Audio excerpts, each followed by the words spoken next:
नमस्कार दोस्तों, इस वीडियो में आप सीबीएसई बोर्ड के द्वारा आयोजित की गई सीटेट दिसंबर 2021 के दिनांक 21 जनवरी 2022 शिफ्ट के पेपर के चाइल्ड डेवलपमेंट एंड पेडागोजी यानी कि सीडीपी पार्ट का कंप्लीट सॉल्यूशन देखने जा रहे हैं। सीटेट दिसंबर 2021 में ऑनलाइन मोड में प्राइमरी स्तर के कुल 23 शिफ्टों में पेपर का आयोजन सीबीएसई बोर्ड के द्वारा किया गया था, जिसमें से ये 23वें शिफ्ट का पेपर है यानी अंतिम शिफ्ट का पेपर है। इसके पहले के सभी शिफ्टों के कंप्लीट पेपर सॉल्यूशन के साथ साथ अगर आप अपर प्राइमरी जो कि 22 शिफ्टों में पेपर का आयोजन किया गया था, सभी शिफ्टों के कंप्लीट पेपर सॉल्यूशन को डिटेल में देखना चाहते हैं, इसके अलावा सीटेट में पूछे जाने वाले सभी सब्जेक्ट्स के कंप्लीट पेडागोजी को डिटेल में पढ़ना चाहते हैं, तो इस वीडियो के बाद इस वीडियो का डिस्क्रिप्शन जरूर चेक करिएगा। और अगर आप चैनल पर पहली बार विजिट कर रहे हैं तो इसको सब्सक्राइब करते हुए बेल आइकन को जरूर प्रेस कर लीजिएगा सीटेट, यूपी टेट और सुपर टेट की बेहतरीन तरीके से तैयारी करने के संदर्भ में। चलिए दोस्तों, आज के इस महत्वपूर्ण वीडियो को शुरू करते हैं।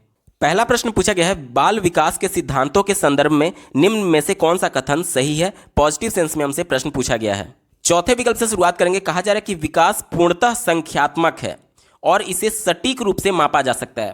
यह विकल्प नेगेटिव है। कैसे? देखिए, अगर बाल विकास के अंतर्गत अगर हम लोग शरीर के विकास की बात करें कि शरीर की लंबाई कितनी बढ़ गई, तो ये संख्या के तौर पर हम लोग रिप्रेजेंट कर सकते हैं कि 5 foot 3 inch, 5 foot 4 inch, 6 foot या फिर सेंटीमीटर में संख्या के तौर पर इसको रिप्रेजेंट कर सकते हैं। लेकिन अगर विकास के दौरान व्यक्तित्व की बात करें, संवेगात्मक विकास की बात करें, तो आप संवेगों को किसी मानक में नहीं तौल सकते कि हाँ 1 किलो संवेग का विकास हुआ है या फिर 5 सेंटीमीटर संवेग का विकास हुआ है।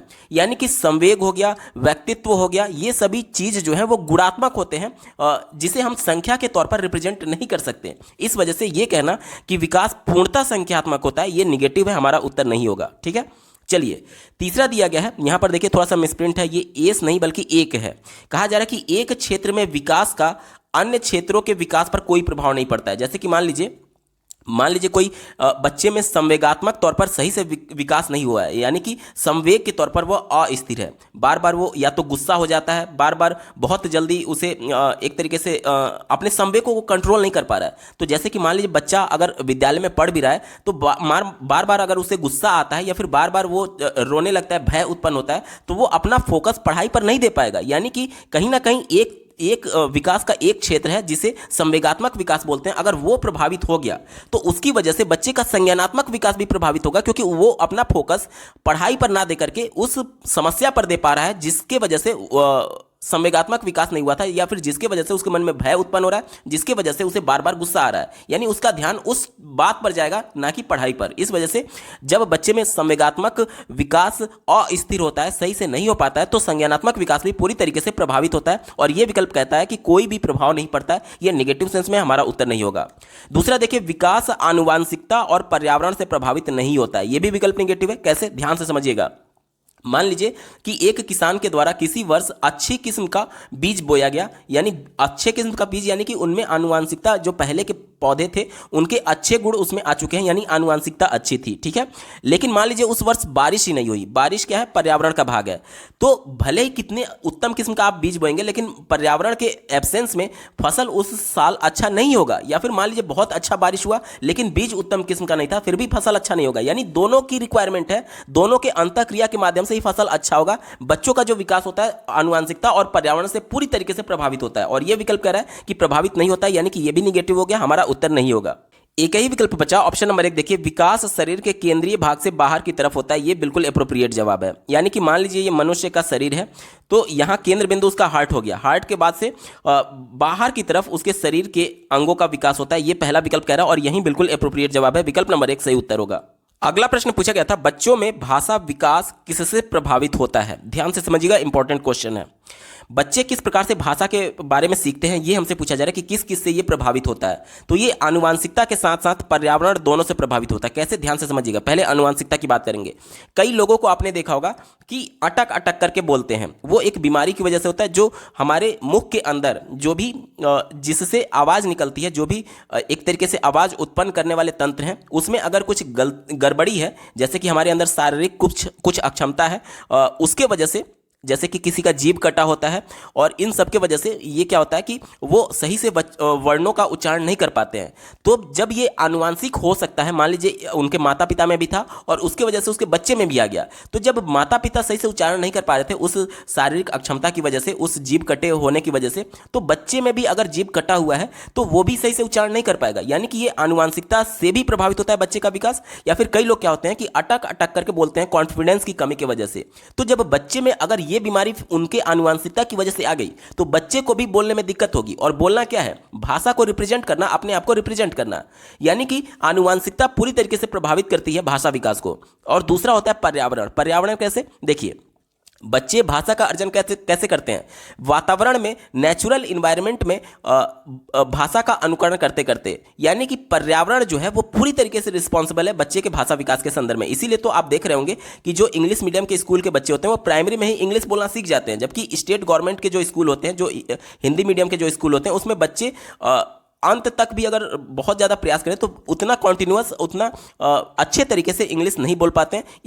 इसका मेन रीज़न यही है कि वहाँ पर पर्यावरण, सीबीएसई बोर्ड इंग्लिश मीडियम में पर्यावरण इंग्लिश का दे दिया गया था और हिंदी मीडियम स्कूल में पर्यावरण उस हिसाब से नहीं था। यानी कि इन्वायरमेंट इंग्लिश मीडियम का नहीं दिया गया था। यानी कि कहीं ना कहीं पर्यावरण भी बच्चों के भाषा विकास को पूरी तरीके से प्रभावित करता है। यानी कि ऑप्शन नंबर 3 बिल्कुल एप्रोप्रिएट होगा। आनुवांशिकता और पर्यावरण दोनों भाषा विकास को प्रभावित करते हैं। अगला प्रश्न पूछा गया था, एक प्रगतिशील कक्षा के बारे में हमसे इसकी विशेषता पूछी जा रही है। चलिए चौथे विकल्प से शुरुआत करते हैं।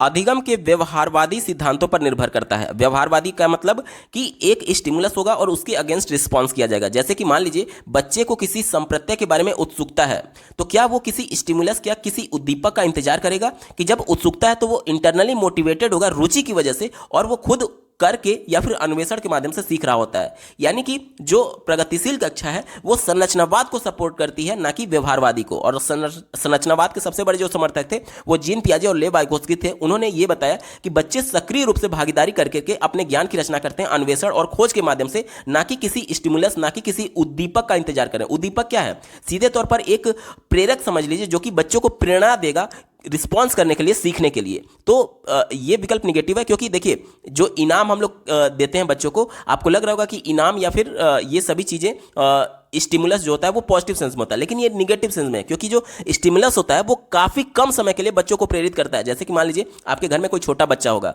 आप उसको बोलिए कि 1 गिलास पानी ला दो बेटा, वो नहीं लाएगा। बहुत छोटा है, उसकी मैं बात कर रहा हूँ, ठीक है, जिसमें अभी नैतिकता नहीं है, वो नहीं लाएगा। लेकिन जैसे ही आप उसको बोलेंगे बेटा 1 गिलास पानी ला दो, मैं आपको एक चॉकलेट दूंगा, वो तुरंत भाग करके जाएगा, 1 गिलास पानी ला करके आपको देगा। वो क्यों लाया? वो पानी आपके कहने पर नहीं ला रहा है, वो चॉकलेट की लालच में ला रहा है। यानी कि बाह्य प्रेरक यहां पर चॉकलेट था। लेकिन कभी ना कभी तो एक सैचुरेशन पॉइंट आएगा, कभी ना कभी तो उसका मन चॉकलेट से भर जाएगा। उसके बाद आप लाख बोलते रहिए, फिर भी वो पानी ला करके नहीं देगा, क्योंकि वो काम इस वजह से कर रहा था कि बाह्य प्रेरणा की वजह से, चॉकलेट की वजह से। अब जैसे ही चॉकलेट की इच्छा उसकी खत्म हुई, वो पानी भी लाना बंद कर देगा। यानी कि जो हमारा इनाम होता है या फिर जो भी स्टिमुलस होता है वो शॉर्ट पीरियड के लिए होता है। जो भी प्रेरणा, जो भी प्रेरक होता है वो शॉर्ट पीरियड के लिए होता है, लॉन्ग पीरियड के लिए नहीं होता है। लॉन्ग पीरियड के लिए बच्चे का खुद से तत्पर होना, खुद से रुचि लेना, खुद से इंटरनल मोटिवेशन होना इंपॉर्टेंट है। तो ये व्यवहारवादी नहीं मानते थे, ये संरचनावादी मानते थे, ठीक है। इस वजह से ये विकल्प निगेटिव है, हमारा उत्तर नहीं होगा। तीसरा देखिए, अंक उन्मुख होता है। अंक उन्मुख में यानी कि केवल नंबर की बात की जा रही है कि फाइनल परीक्षा में आप 80% नंबर लाएं, 50% नंबर लाएं, 90% नंबर लाएं, 99% नंबर लाएं। तो देखिए नंबर्स जो होता है वो निगेटिव सेंस में होता है। जैसे कि मान लीजिए कोई टॉप भी कर गया 100% अंक ला करके, लेकिन मान लीजिए कि उसने कुछ सीखा ही नहीं, क्योंकि नंबर तो आप चीजों को रट करके भी पा सकते हैं, और रटना क्या होता है? निगेटिव सेंस में होता है। तो केवल नंबर पाना ये कतई भी नहीं दिखाता कि बच्चे में संज्ञानात्मक विकास हुआ है या फिर बच्चे को चीजें समझ में आई हैं। अंक जो है वो रट करके भी पाया जा सकता है। ये विकल्प निगेटिव है, हमारा उत्तर नहीं होगा।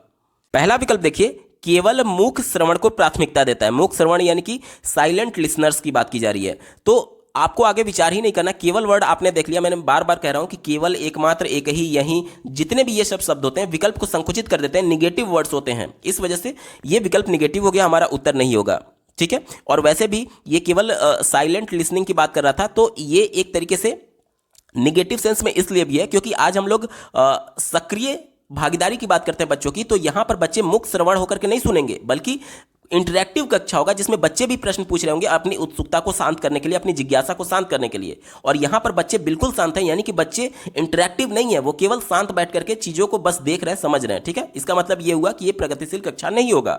एक ही विकल्प बचा ऑप्शन नंबर 2, देखिए अधिगमकर्ताओं की व्यक्तिगत विभिन्नताओं को सम्मान करता है। यह विकल्प बिल्कुल एप्रोप्रिएट होगा। कैसे? आज हम लोग समावेशी कक्षा की बात करते हैं। समावेशी कक्षा में प्रत्येक बालक की रिक्वायरमेंट अलग है, उसकी जरूरत अलग है। जैसे कि कोई सुन नहीं सकता तो उसके लिए विजुअल क्लिप्स की आवश्यकता होगी, कोई देख नहीं सकता तो उसके लिए ब्रेल लिपि की आवश्यकता होगी, कोई बोल नहीं सकता तो उसके लिए साइन लैंग्वेज की आवश्यकता होगी, कोई बहुत ज्यादा प्रतिभाशाली है तो उसके लिए उसके स्टैंडर्ड का क्वेश्चन लेवल होना चाहिए, कोई बहुत कमजोर है तो उसके मानसिक स्तर के अनुसार होना चाहिए। यानी कि जो जैसा है उसकी रिक्वायरमेंट अलग अलग है और उसी के अनुसार बच्चों की विभिन्नताओं का सम्मान करना टीचर की प्रथम रिस्पॉन्सिबिलिटी है, अगर कक्षा प्रगतिशील है तो। क्योंकि हम लोग समावेशी कक्षा की बात करते हैं और समावेशी कक्षा में सबको साथ लेकर के चलने की बात होती है, चाहे किसी भी प्रकार का बालक है, शारीरिक अक्षमता से जूझ रहा है, अधिगम विकार से जूझ रहा है, बहुत प्रतिभाशाली है, बहुत कमजोर है, सबको एक साथ लेकर के चलना है। तो सबको एक साथ कैसे लेकर के चल पाएंगे? जब सबकी विभिन्नताओं का ध्यान रखेंगे और सबकी विभिन्नताओं का सम्मान करेंगे। ऑप्शन नंबर 2 बिल्कुल एप्रोप्रिएट है और यही इसका सटीक जवाब होगा। अगला प्रश्न पूछा गया था, लॉरेंस कोहलबर्ग के नैतिक विकास के सिद्धांत के अनुसार सजा टालने के लिए नियमों का पालन करना किस चरण को दर्शाता है? ये आज्ञा पालन एवं दंड अभिविन्यास का उदाहरण हमसे पूछा जा रहा है। जैसे कि एक सिंपल उदाहरण मैं आपको दे रहा हूं। मान लीजिए आपके घर में 2 छोटे छोटे बच्चे हैं, बहुत छोटे, जिनमें नैतिकता नहीं है, अभी बहुत छोटे हैं। ठीक है, आप उनको 10 टॉफी ला करके एक बच्चे को दे दीजिए और उससे बोलिएगा कि दूसरे बच्चे को, अपने छोटे भाई को 5 टॉफी निकाल करके दे दो। वो नहीं देगा, उसे ये लगता है कि सारी टॉफी उसी के लिए है। फिर जब आप उसको डांटेंगे या फिर मारने के लिए बोलेंगे, तब उसके मन में डर की वजह से कि कहीं उसकी पिटाई तो नहीं हो जाएगी, कहीं उसको डांट तो नहीं पड़ेगा, उस डर की वजह से बच्चे में आज्ञा पालन आता है कि हाँ, वो कुछ टॉफी निकाल करके अपने छोटे भाई को दे देगा। यानी कि सजा को टालने के लिए, मार से बचने के लिए, डांट से बचने के लिए वह नियमों का पालन करने लगता है। ये किस में आता है? ये प्रथा पूर्व चरण में आता है। प्रथा पूर्व चरण, जिसे हम लोग प्री कन्वेंशनल स्टेज बोलते हैं, इसमें भी 2 उप स्टेज उन्होंने बताया था। पहला आज्ञा पालन वाला बताया था और आज्ञा पालन वाला जो है यानी दंड और आज्ञा पालन अभिविन्यास, यही प्रथा पूर्व अवस्था का प्रथम चरण है। विकल्प नंबर 1 बिल्कुल एप्रोप्रिएट होगा और यही इसका सटीक जवाब है। अगला प्रश्न पूछा गया था, अधिगम प्रक्रिया को सुसाध्य करने के लिए एक अध्यापिका को ऐसे तरीके इस्तेमाल करने चाहिए। यानी कि जो लर्निंग प्रोसेस है उसको एक तरीके से फैसिलिटेट करने की बात की जा रही है, सुसाध्य करने की बात की जा रही है। तो किस विधि का प्रयोग करना चाहिए? चारों विकल्पों में से हमसे पूछा जा रहा है। बहुत इंपॉर्टेंट क्वेश्चन है, इसमें आपको क्रिटिकल थिंकिंग का बहुत अच्छा उदाहरण देखने को मिलेगा। चलिए पहले विकल्प से शुरुआत करेंगे। कहा जा रहा है कि जिसमें संकल्पों को प्रगतिकरण जटिलता से सरलता की ओर हो। तो हम लोग सरल से जटिल की ओर चलते हैं और ये विकल्प क्या कह रहा है? जटिलता से सरल की ओर। तो ये विकल्प निगेटिव है, हमारा उत्तर नहीं होगा क्योंकि उल्टा दिया गया है। दूसरा देखिए, जो अपसारी चिंतन को प्राथमिकता दे। अपसारी चिंतन यानी कि क्रिएटिविटी की बात की जा रही है, सृजनात्मकता की बात की जा रही है। तो ये तो बिल्कुल पॉजिटिव है ना।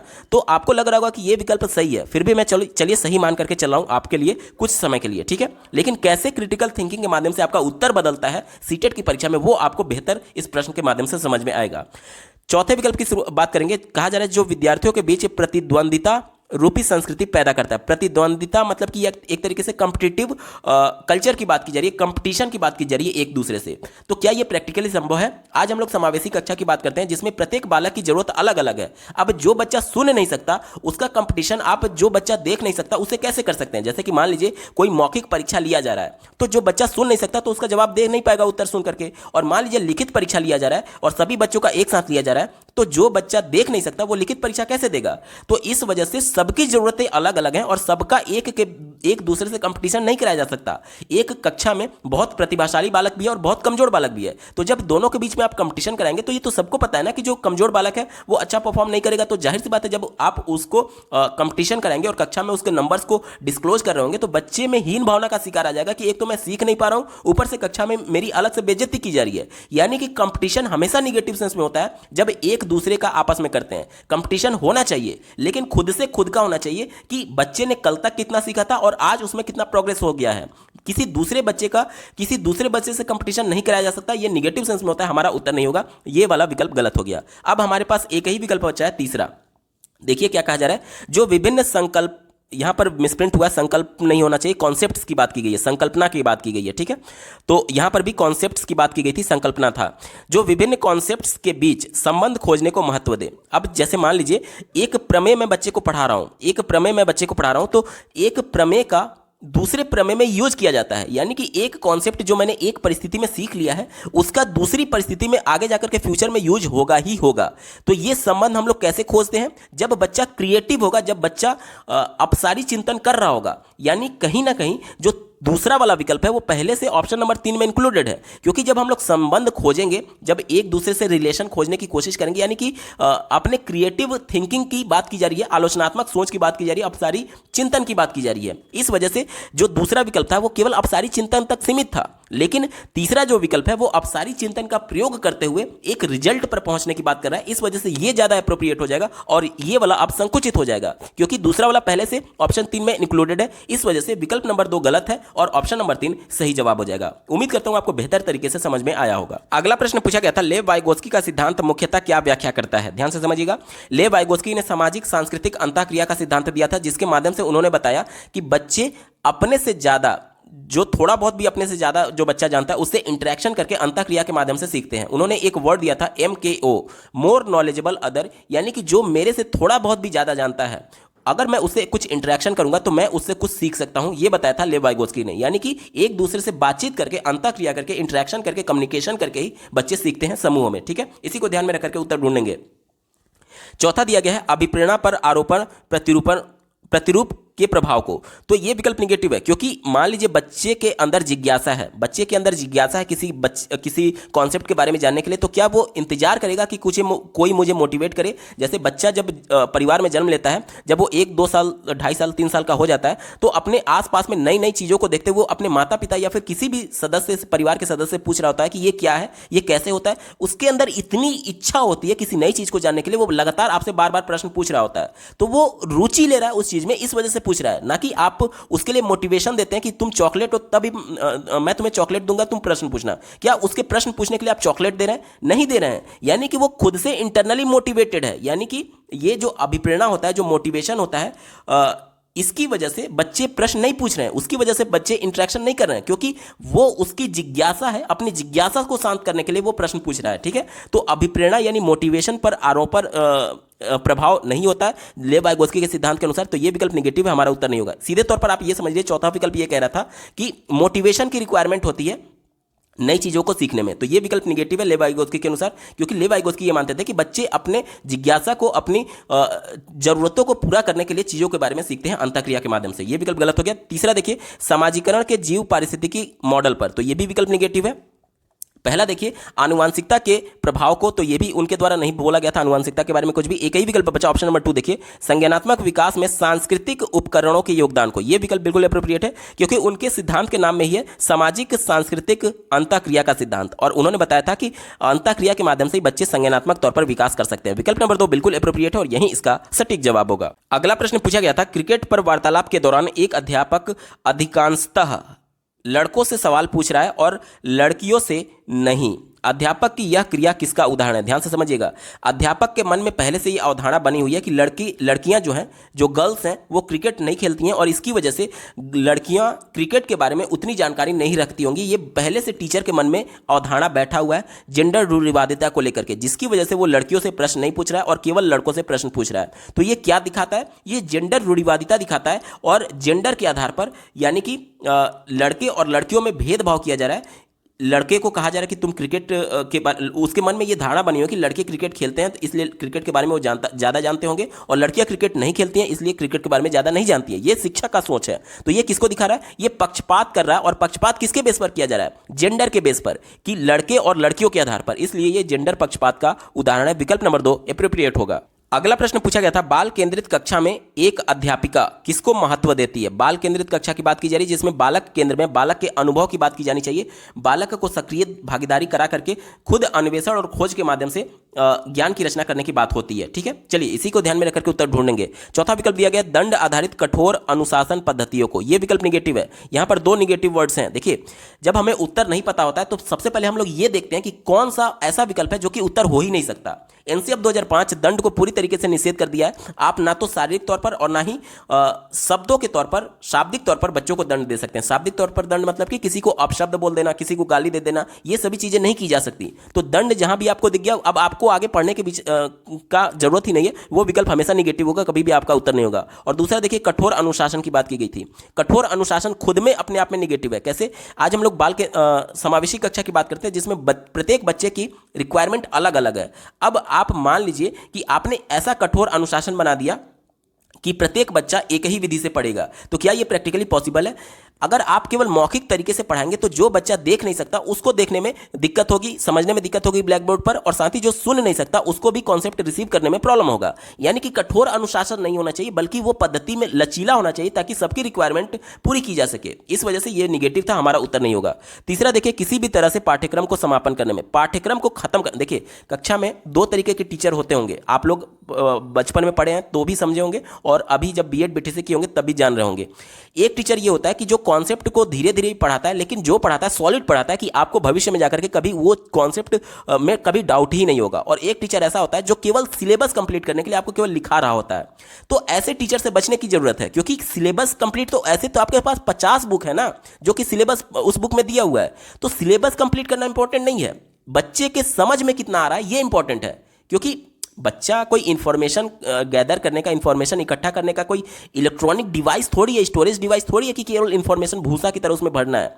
इंफॉर्मेशन को ले वाइगोत्स्की और जीन पियाजे ने कहा था कि बच्चे अपने हिसाब से एडजस्ट करके रिसीव करते हैं, जैसे कि अपने ज्ञान की रचना वो स्वयं करते हैं सक्रिय भागीदारी करके। जब बच्चे को आप सिर्फ इस वजह से पढ़ा रहे हैं कि सिलेबस कंप्लीट करना है, सिर्फ एक तरीके से आके कक्षा में आप लिखवा रहे हैं, तो इससे बच्चा सक्रिय भागीदारी नहीं कर रहा था, वो तो निष्क्रिय बन गया ना। इस वजह से ये विकल्प निगेटिव है, हमारा उत्तर नहीं होगा। पहला देखिए, निरंतर वस्तुनिष्ठ रूपी परीक्षाओं को देकर के, वस्तुनिष्ठ परीक्षाओं यानी कि ऑब्जेक्टिव क्वेश्चंस की बात की जा रही है। ऑब्जेक्टिव क्वेश्चन जो होता है वो काफी निगेटिव सेंस में माना जाता है। कैसे? देखिए, ऑब्जेक्टिव क्वेश्चंस में क्या होता है कि बच्चे को अभिव्यक्ति का मौका नहीं दिया जाता, उसको एक तरीके से बांध दिया जाता है कि 4 विकल्पों में से ही आपको उत्तर ढूंढना है। जैसे कि अगर मैं आपसे ये बोलूं कि भारत की राजधानी क्या है, तो 4 विकल्प मैं दे दूं, नई दिल्ली, इसके बाद से पंजाब, उत्तर प्रदेश, हरियाणा, 4 विकल्प मैंने आपको दे दिया, ठीक है। तो अब इस कंडीशन में बच्चा बंध चुका है कि इसी चारों विकल्पों में से एक उत्तर उसे ढूंढना है। लेकिन अगर मैं आपसे ये बोलूं, ये प्रश्न पूछो कि भारत की गरीबी को दूर करने के लिए क्या क्या उपाय हो सकते हैं, तो इसमें बच्चे की क्रिएटिविटी सामने आएगी। बच्चा अपने मौलिक विचारों के माध्यम से अभिव्यक्त कर पाएगा कि हाँ, उसके हिसाब से क्या क्या उपाय हो सकते हैं भारत की गरीबी को दूर करने के लिए। तो बच्चे का संज्ञानात्मक विकास कितना हुआ है वो ज़्यादा जानने के लिए हमें वो विस्तृत वाले प्रश्न पूछने होंगे, जिसमें बच्चे को क्रिटिकल थिंकिंग करने का मौका दिया जा रहा है। इस वजह से वस्तुनिष्ठ वाला प्रश्न जो है वो बच्चों के संज्ञानात्मक विकास को विकसित करने में उतना अप्रोप्रिएट नहीं है। इस वजह से ये हमारा उत्तर नहीं होगा। एक ही विकल्प बच्चा, ऑप्शन नंबर 2 देखिए, ज्ञान की सक्रिय संरचना प्रक्रिया को। अब यहां पर देखिए, बच्चे सक्रिय हैं यानी इंटरैक्टिव कक्षा है, और इंटरैक्टिव कक्षा यानी कि बाल केंद्रित कक्षा। संरचनात्मक प्रक्रिया को, संरचनात्मक यानी कि अपने ज्ञान की रचना स्वयं कर रहे होंगे, यानी कि बालक के अनुभव को तवज्जो दी जा रही है, महत्व दी जा रही है। यह विकल्प बिल्कुल अप्रोप्रिएट है और यही इसका सटीक जवाब होगा। अगला प्रश्न पूछा गया था, निम्नलिखित में से कौन सा बच्चों के समाजीकरण का प्राथमिक कारक है? समाजीकरण यानी कि बच्चे पहले किसके संपर्क में आते हैं जिसके माध्यम से वो समाजीकरण यानी एक दूसरे से इंटरेक्शन करना, समाज में रहने की क्रिया को सीखते हैं। तो जैसा कि आपको ज्ञात होगा, जब बच्चे का जन्म परिवार में होता है तो सबसे पहले वो माता पिता के संपर्क में आते हैं। तो आपको यहां पर माता पिता दिख रहा होगा, तो आपको लग रहा होगा कि ये विकल्प सही है, लेकिन फिर भी ये विकल्प गलत है। कैसे? ध्यान से समझिएगा। यहां पर माता पिता का कार्य स्थल बोला गया है, यानी कि वर्क प्लेस। जैसे कि आपके पिता कहीं ऑफिस में काम कर रहे होंगे तो उस ऑफिस की बात की गई है, आपकी माता कहीं ऑफिस में काम कर रही होंगी तो उस ऑफिस की बात की गई है, ना कि माता पिता की बात की जा रही है। यहां पर माता पिता के ऑफिस की बात की जा रही है, तो यह विकल्प निगेटिव है, क्योंकि बच्चा जब जन्म लेता है तो कि माता पिता के संपर्क में तो आता है, लेकिन उनके ऑफिस के संपर्क में नहीं आता है। इस वजह से ऑफिस की बात कर रहा था, हमारा उत्तर नहीं होगा। चौथा देखिए, अस्पताल के कर्मचारी के संपर्क में, तो यह भी निगेटिव है। और पहला देखिए, पुस्तकें और पत्रिकाएं, तो यह भी निगेटिव है। आप बच्चे का जब जन्म होता है तो तुरंत उसको पुस्तक या फिर पत्रिका थोड़ी दे दिया जाता है पढ़ने के लिए, तो यह भी विकल्प निगेटिव हो गया। एक ही विकल्प बचा, निकटस्थ परिवार। निकटस्थ परिवार में देखिए माता पिता भी आएंगे और परिवार के अन्य सदस्य भी आएंगे, तो यह विकल्प सबसे ज्यादा अप्रोप्रिएट है और यही इसका सटीक जवाब होगा। अगला प्रश्न पूछा गया था, निम्नलिखित में से कौन सा उम्र की बात की जा रही है, जीन पियाजे के संज्ञानात्मक विकास के सिद्धांत के मूर्त संक्रियात्मक अवस्था या चरण के समरूप है? ध्यान से समझिएगा।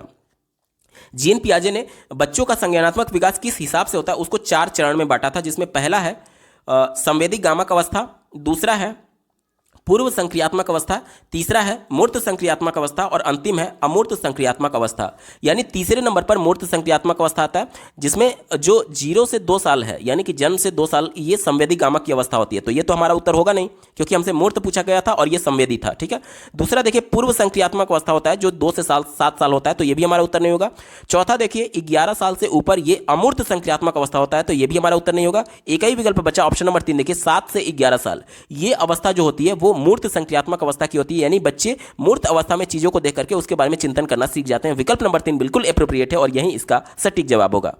अगला प्रश्न पूछा गया था, आप एक अध्यापक हैं जो विश्वास करते हैं कि बच्चे विभिन्न गतिविधियों और अलग अलग तरीकों से सीखते हैं। आप अपनी कक्षा में ऐसी आकलन योजना करेंगे जो, देखिए शिक्षक खुद मान रहे हैं कि बच्चे अलग अलग तरीकों से सीखते हैं, क्योंकि बच्चे की रिक्वायरमेंट अलग है। कोई देख नहीं सकता, कोई सुन नहीं सकता, तो जो देख नहीं सकता उसके लिए ब्रेल लिपि की आवश्यकता है, जो सुन नहीं सकता उसके लिए विजुअल क्लिप्स की आवश्यकता है, और जो बोल नहीं सकता उसके लिए साइन लैंग्वेज की आवश्यकता है। यानी कि सबको अलग अलग जरूरतों की आवश्यकता है चीज़ों को सीखने के संदर्भ में, और विभिन्न गतिविधियों की आवश्यकता है। ठीक है, चलिए इसी को ध्यान में रखकर के उत्तर ढूंढेंगे। हमसे बोला जा रहा है कि आकलन योजना कैसी करेंगे। पहला दिया गया सभी विद्यार्थियों के लिए समान हो। क्या प्रैक्टिकली संभव है कि सभी का आकलन एक समान हो सकता है? आकलन के तौर पर बच्चे की मौखिक परीक्षा भी ली जा सकती है, लेकिन जो बच्चा देख नहीं सकता वो तो मौखिक परीक्षा सुन करके दे देगा, लेकिन जो सुन नहीं सकता, क्या वो मौखिक तौर पर आपके प्रश्नों को सुन पाएगा? नहीं सुन पाएगा। तो वो प्रश्न जब सुनेगा नहीं तो आपका उत्तर कैसे देगा? इस वजह से ये सबके लिए आकलन एक समान नहीं होना चाहिए, ये निगेटिव है, हमारा उत्तर नहीं होगा। दूसरा देखिए, केवल वस्तुनिष्ठ प्रश्नों को सम्मिलित करें। वस्तुनिष्ठ, अभी इसके पहले वाले प्रश्न में मैंने आपको बताया था कि वो संकुचित होता है, क्योंकि बच्चे अपने आप को अभिव्यक्त नहीं कर पाते हैं वस्तुनिष्ठ प्रश्न में, क्योंकि बच्चे बंध जाते हैं कि 4 ही विकल्प में से उसको एक विकल्प चुनना है। और वैसे भी मैं आपको बता चुका हूं कि जहां भी आपको केवल वर्ड दिख जाए आपको आगे विचार करना ही नहीं है। ये विकल्प हमेशा ही निगेटिव होगा, कभी भी आपका उत्तर नहीं होगा, क्योंकि विकल्प को निगेटिव कर देता है, संकुचित कर देता है। तीसरा देखिए, बच्चे के सीखने के तरीकों से संबंधित ना हो, तो ये भी विकल्प निगेटिव है, क्योंकि आप उस प्रकार का आकलन क्यों कर रहे हैं जो कि बच्चे के लिए अप्रोप्रिएट नहीं है, बच्चों के सीखने के तरीकों से संबंधित नहीं है। ये तो बिल्कुल बात केंद्रित शिक्षा का विरोध है, इस वजह से ये विकल्प हमारा नहीं होगा। एक ही विकल्प बचा ऑप्शन नंबर 4, देखिए आकलन के अलग अलग तरीकों पर आधारित हो। ये विकल्प बिल्कुल अप्रोप्रिएट और यही इसका सटीक जवाब होगा। कैसे? देखिए, एज ए टीचर आप खुद मान रहे हैं कि अलग अलग तरीके से बच्चे सीख रहे हैं। अलग अलग तरीके से बच्चे जब सीख रहे हैं तो अलग अलग तरीके से बच्चे का मूल्यांकन भी होना चाहिए। जैसे कि मान लीजिए किसी बच्चे को जो एक तरीके से सुन नहीं सकता तो उसका मौखिक परीक्षा आप मत कराइए, उसको लिखित परीक्षा करा दीजिए। जो देख नहीं सकता उसका मौखिक परीक्षा करा दीजिए। जो बोल नहीं सकता उसको आप साइन लैंग्वेज के माध्यम से प्रश्न पूछ लीजिए। तो मूल्यांकन इंपॉर्टेंट है, ना कि एक ही माध्यम से मूल्यांकन इंपॉर्टेंट है। बच्चे का संज्ञानात्मक विकास जानने की यहां पर मेन एम है, ना कि एक विधि से पढ़ाने, एक विधि से आकलन करने का एम है। यानी कि प्रत्येक बच्चे की रिक्वायरमेंट के हिसाब से उसकी जरूरत को पूरा करते हुए बच्चे का आकलन होना चाहिए। यही विकल्प ऑप्शन नंबर 4 में कह रहा है, यही विकल्प बिल्कुल अप्रोप्रिएट है और यही विकल्प सही जवाब होगा। अगला प्रश्न पूछा गया था, लेव वाइगोत्स्की के सिद्धांत के अनुसार निम्नलिखित में से कौन सा अध्यापन अधिगम प्रक्रिया में पाढ़ प्रदान करने की प्रभावशाली तकनीक है? पाढ़ यानी कि स्कैफोल्डिंग की बात की जा रही है।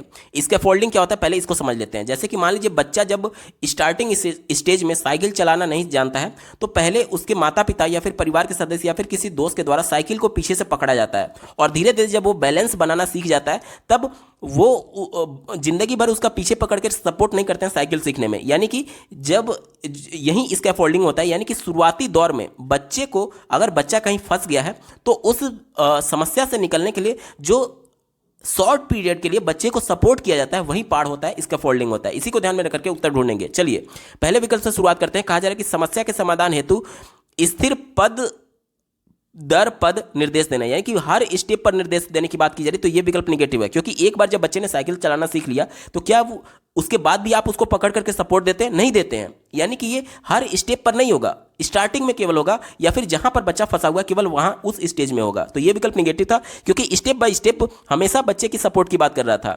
दूसरा देखिए, गलत जवाबों पर बच्चों को दंडित करना। दंड आपको दिख गया, आगे आपको विचार ही नहीं करना है। एनसीएफ 2005 दंड शाब्दिक हो या फिर शारीरिक हो, दोनों को निषेध करता है। यह विकल्प निगेटिव है, हमारा उत्तर नहीं होगा। चौथा देखिए, प्रक्रिया में अध्यापक का पूर्ण अहस्तक्षेप यानी कि जो टीचर है वो बिल्कुल निष्क्रिय बना हुआ है, वो बिल्कुल कुछ इंटरेक्ट नहीं कर रहा है। ठीक है, तो ये विकल्प निगेटिव है, क्योंकि आज हम लोग बाल केंद्रित शिक्षा की बात जरूर करते हैं, जिसका मतलब ये कतई भी नहीं है कि बालक ही केवल सर्वे सर्वार वो जो चाहेगा वो करेगा। अगर ऐसा होता तो मान लीजिए केमिस्ट्री के लैब में बच्चा अपने तरफ से अगर कुछ कर रहा है, प्रैक्टिकल कर रहा है, और टीचर ध्यान नहीं दे रहा है, तो हो सकता है कुछ ऐसा धमाका प्रैक्टिकल में वो कर दे जो कि सबके लिए नुकसान वाला हो सकता है। इस वजह से एज ए टीचर आपकी जिम्मेदारी ये है कि बच्चे के अनुभव को तो महत्व देना है, बच्चे को खुद करके सीखने का महत्व देना है, लेकिन आपको भी अवलोकन करना होता है कि एज ए टीचर ये देखना होता है कि कहीं बच्चे किसी गलत डायरेक्शन में तो नहीं जा रहे हैं, किसी गलत रिजल्ट पर तो नहीं पहुंच रहे हैं। क्योंकि बच्चे खुद करके सीख रहे हैं, ये सही है, लेकिन उस सीखने के दौरान कहीं अपने रास्ते से, अपने एम से बच्चे भटक तो नहीं रहे, ये इंपॉर्टेंट है। और ये बच्चे पर ध्यान देना आवश्यक है टीचर के तौर पर, ठीक है। तो ये विकल्प बिल्कुल निगेटिव है, क्योंकि कह रहा था कि टीचर बिल्कुल हस्तक्षेप ही ना करे। एक ही विकल्प बचा ऑप्शन नंबर 3, देखिए, समस्या को सुलझाने के दौरान अगर बच्चे किसी बिंदु पर अटक जाए तो उस समय संकेत या फिर इशारे देना। यही मैं बात कर रहा था कि जहां अगर बच्चे को कोई समस्या आ रही है, अगर वहां पर वो फंस चुका है, तो उस समस्या को दूर करने के लिए थोड़े समय के लिए बच्चे को वहां पर संकेत या फिर इशारे दिए जा सकते हैं। इसे ही स्कैफोल्डिंग या फिर पाड़ बोलते हैं। ऑप्शन नंबर 3 बिल्कुल अप्रोप्रिएट है और यही इसका सटीक जवाब होगा। अगला प्रश्न पूछा गया है, निम्नलिखित कथनों में से बुद्धिमत्ता के बारे में कौन सा कथन सही है। देखिए, ये प्रश्न पॉजिटिव सेंस में पूछा गया है। देखिए, प्रश्नों को सॉल्व करने के लिए सीटेट की परीक्षा में खास तौर पर आपके लिए ये सबसे ज़्यादा अच्छा होता है कि सबसे पहले आप प्रश्न की नेचर को डिसाइड करिए कि प्रश्न पॉजिटिव सेंस में या फिर निगेटिव सेंस में। यहाँ पर प्रश्न पॉजिटिव सेंस में था, तो अब उसके बाद से निगेटिव सेंस वाले विकल्पों को आप काटते जाइए और तुरंत आप सही उत्तर तक पहुंच जाएंगे। जैसे कि उदाहरण देखिएगा, मैं कैसे काटता हूं एक एक विकल्प को। पहला विकल्प दिया गया है कि बुद्धिमत्ता को केवल बुद्धि लब्धि परीक्षणों द्वारा ही मापा जा सकता है। तो यह विकल्प निगेटिव है, हमारा उत्तर नहीं होगा। क्यों? क्योंकि केवल एकमात्र एक ही, जहां पर भी आपको शब्द दिख जाए वो निगेटिव सेंस में होते हैं, और चूंकि प्रश्न पॉजिटिव सेंस में पूछा गया था, इस वजह से ये हमारा उत्तर नहीं होगा। दूसरा देखिए, बुद्धिमत्ता संबंधी व्यक्तिगत विभिन्नताओं में आनुवांशिकता की कोई भूमिका नहीं होती है। यह भी विकल्प निगेटिव कहा जा रहा है। कैसे, समझिएगा। देखिए, ये कहा जा रहा है कि जो बुद्धिमत्ता एक तरीके से व्यक्तिगत विभिन्नता है, तो उसमें आनुवंशिकता की कोई भूमिका नहीं होती है। ये विकल्प इसलिए निगेटिव है क्योंकि हमने पहले भी प्रश्नों में उदाहरण देखा था कि अगर मान लीजिए बारिश बहुत अच्छा हुआ किसी वर्ष, लेकिन फसल फिर भी अच्छा नहीं होगा क्योंकि बीज उत्तम किस्म का नहीं था। उत्तम किस्म का बीज क्या हो गया? ये आनुवंशिकता, यानी कि आनुवंशिकता पहले के पेड़ से जो उसको गुण मिले हैं उसकी बात कर रहा था। और भले ही बारिश कितना भी अच्छा क्यों ना हो, लेकिन बीज ही अगर खराब होगा तो फसल अच्छा नहीं होगा। यानी कि आनुवंशिकता का विभिन्न प्रकार से रोल होता है व्यक्तिगत विभिन्नताओं और बुद्धिमत्ता संबंधी बातों में। इस वजह से ये कह रहा है कि बिल्कुल भूमिका नहीं होता। ये विकल्प निगेटिव था, हमारा उत्तर नहीं होगा। तीसरा देखिए, एक क्षेत्र में उच्च बुद्धिमत्ता अन्य क्षेत्र में भी उच्च बुद्धिमत्ता को सुनिश्चित करती है। जैसे कि मान लीजिए एक कोई इंजीनियर है जिसके अंदर टेक्निकल इंटेलिजेंस बहुत ज़्यादा है, ठीक है, तकनीकी ज्ञान उसके अंदर है, संज्ञानात्मक है तकनीकी। लेकिन क्या ये जरूरी है कि जब वो बंदा टेक्निकल जानता है तो कवि के भी सभी गुणों को जान रहा हो? यानी कि कल्पना वाली चीज़ें और इस प्रकार से लेखन वाली चीज़ें क्या वो कर सकता है? नहीं कर सकता है। या फिर मान लीजिए कि कोई व्यक्ति अगर किसी एक क्षेत्र में बहुत तेज है तो इसका मतलब ये कतई भी नहीं है, मान लीजिए इंजीनियर की ही बात ले रहा हूं, अगर वो टेक्निकल बुद्धि उसके में है तो इसका मतलब ये नहीं है कि वो उसके में कलात्मक बुद्धि भी हो, वो डांस भी कर ले, वो आर्ट्स भी बना ले, वो चित्रकारी भी कर ले। तो ये प्रैक्टिकली संभव नहीं है कि एक क्षेत्र में अगर बंदा बहुत तेज है तो दूसरी क्षेत्र में भी तेज होगा, ये नहीं कहा जा सकता। इस वजह से ये विकल्प निगेटिव है, हमारा उत्तर नहीं होगा। एक ही विकल्प बचा, ऑप्शन नंबर 4 देखिए, बुद्धिमत्ता विद्यालय में बेहतर प्रदर्शन करने की योग्यता से अधिक है। ये विकल्प बिल्कुल अप्रोप्रिएट है और यही इसका सटीक जवाब होगा। इसका मतलब क्या हुआ? देखिए, कई ऐसे उदाहरण हमारे पास प्रस्तुत हैं जो कि विद्यालय में बहुत अच्छा परफॉर्म नहीं कर पा रहे थे। आइंस्टीन ले लीजिए, ये सब जितने भी थे, ये इस प्रकार के उदाहरण हैं कि वो विद्यालय में बहुत अच्छा प्रदर्शन नहीं कर पा रहे थे, बावजूद इसके उनका जो आईक्यू लेवल था वो बहुत ज़्यादा था, यानी वो बुद्धिमान थे। इस वजह से केवल स्कूल में प्रदर्शन एकमात्र साधन नहीं है बच्चों की योग्यता को निर्धारित करने के संदर्भ में। यही विकल्प नंबर 4 कह रहा है कि बुद्धिमत्ता विद्यालय में बेहतर प्रदर्शन की योग्यता से अधिक है, यानी कि केवल विद्यालय में प्रदर्शन करना ही बुद्धिमान का परिलक्षण नहीं है। ऑप्शन नंबर 4 बिल्कुल अप्रोप्रिएट है और यही इसका सटीक जवाब होगा। अगला प्रश्न बहुत महत्वपूर्ण है, ध्यान से समझिएगा। कहा जा रहा है कि एक घोड़े को देख करके एक 3 वर्षीय बालिका आश्चर्यचकित होकर के बोली, वाह इतना बड़ा कुत्ता। जीन पियाजे के संज्ञानात्मक विकास के सिद्धांत के अनुसार बालिका की यह प्रतिक्रिया निम्न में से किसका उदाहरण है? ध्यान से समझिएगा। जो बच्ची है वो पहले से अपने परिवेश में कुत्ते को देखी हुई थी। कुत्ते के 4 पैर होते हैं और इसी आधार पर उसने अपने माइंड में ये स्कीमा बना लिया कि जो भी 4 पैर वाली चीज होगी, जो भी 4 पैर वाला जानवर होगा वो कुत्ता ही होगा। तो जब अगले दिन उसने घोड़े को देखा तो उसने देखा कि इसके भी 4 पैर हैं, तो उसे ये लगा कि ये भी कुत्ता है। लेकिन उसके मन में ये आशंका बैठी कि कुत्ता तो छोटा होता है और घोड़ा इतना बड़ा है, तो उसे लगा कि इतना बड़ा कुत्ता कैसे, इसीलिए वो आश्चर्यचकित होकर के बोली थी कि वाह इतना बड़ा कुत्ता। अब हमसे मेन प्रश्न ये पूछा जा रहा है कि जीन पियाजे के सिद्धांत के अनुसार यह प्रतिक्रिया निम्न में से किसका उदाहरण है? देखिए, जीन पियाजे को थोड़ा सा आपको डीप में समझना होगा, तभी आप इसका उत्तर दे पाएंगे। उन्होंने बताया था कि बच्चे इन्फॉर्मेशन को किस प्रकार से रिसीव करते हैं। सबसे पहले वो इन्फॉर्मेशन को कैटेगराइज करते हैं, जिसे ऑर्गेनाइजेशन उन्होंने कहा था, संगठन कहा था, जिसके माध्यम से बच्चे को वो कैटेगराइज करते हैं, वर्गीकृत करते हैं कि बच्चा किससे इन्फॉर्मेशन किससे संबंधित है। जैसे कि मान लीजिए बच्चे को अगर आप रोटी दिखाते, चपाती दिखाते या फिर कोई खाने की वस्तु दिखाते तो वो जानवर से अलग कर लेता, यानी कि ये खाने की वस्तु है और ये जानवर है। इसी को बोला जाता है संगठन, ऑर्गेनाइजेशन, कैटेगराइज करना इन्फॉर्मेशन को। यानी कि ये कैसे कर पा रहा है? बच्चे के माइंड में छोटे छोटे इंफॉर्मेशन के पहले से पैकेट्स बने होते हैं, जिससे कंपैरिजन करके वो चीज़ों को समझ पा रहा होता है। जैसे कि मान लीजिए कोई भी चीज़ आप अपने मोबाइल में सर्च कर रहे होते हैं, जो आपकी फाइल्स होती है, कोई भी कंप्यूटर में, लैपटॉप में, मोबाइल में कुछ भी आप सर्च करते हैं तो वो सर्च रिजल्ट आता कैसे है? जो टैग लाइन आपने लिखा, जैसे कि मान लीजिए आप लिख रहे हैं कि सीटेट लिख करके आपने सर्च किया, तो ये टैग लाइन हो गया, टैग शब्द हो गया। अब ये सीटेट से संबंधित आपके फोल्डर में जितने भी इससे मिलते जुलते, इस अल्फ़ाबेट से मिलते जुलते टॉपिक होंगे, वो सब कुछ सर्च रिजल्ट में आ जाएगा। यानी कि आपके फोल्डर में, आपके मोबाइल के फोल्डर में पहले से ये इंफॉर्मेशन सेव था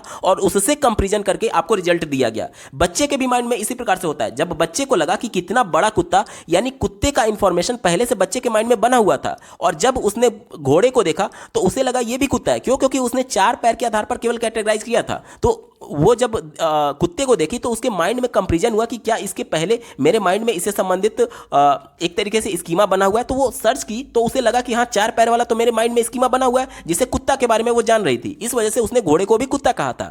ठीक है, यानी कि अब देखिए इंफॉर्मेशन को कैटेगराइज कर लिया गया और इंफॉर्मेशन को किस प्रकार से सेव किया जाता है ये भी आपने समझ लिया। उसके बाद से उन्होंने बताया था जीन पियाजे के सिद्धांत के अनुसार कि देखिए अगर जो बच्चा है वो पुराने इंफॉर्मेशन और नए इंफॉर्मेशन में कोई अंतर नहीं कर पाता है और बिना कुछ चेंज किए पुराने स्कीमा में ही इंफॉर्मेशन को डाल देता है, तो इसे उन्होंने समावेशन कहा था। देखिए यहां पर जब बच्चा पहले से कुत्ते के बारे में जान रहा था, लेकिन घोड़ा और कुत्ते में वो अंतर नहीं कर पाया, यानी कि अंतर नहीं किया, यानी पुराने वाले स्कीमा में वो उसे डाल रहा है। पुराने वाले स्कीमा में जब डाला जाएगा, यानी कोई भी चेंज करने की आवश्यकता नहीं है, तब वो समावेशन होता है। उत्तर क्या हो जाएगा? समावेशन। लेकिन ध्यान से समझिएगा, मान लीजिए जब उसके पापा ने अपने पापा से बोली कि देखिए पापा कितना बड़ा कुत्ता, अगर उसके पापा ने उसी समय उसे रोका होता और कहते कि बेटा ये कुत्ता नहीं बल्कि घोड़ा है, तब उसके मन में, बच्ची के मन में विरोधाभास उत्पन्न होता कि अभी तक तो मैं इसे कुत्ता जान रहा था, ये घोड़ा क्या होता है और घोड़ा कैसे हो गया। तो अब जब उसके मन में विरोधाभास जनरेट होगा, तब वो क्या करेगी कि पुराने वाले इंफॉर्मेशन जो स्कीमा बना हुआ था कि 4 पैर वाला कुत्ता होता है, उसमें वो अब चेंज करेगी कि जो भौं भौं करता है वो कुत्ता होता है और जो हिनहिनाता है वो घोड़ा होता है। यानी कि इंफॉर्मेशन में पुराने स्कीमा में चेंज करने की आवश्यकता है कि केवल 4 पैर होना ही काफी नहीं है।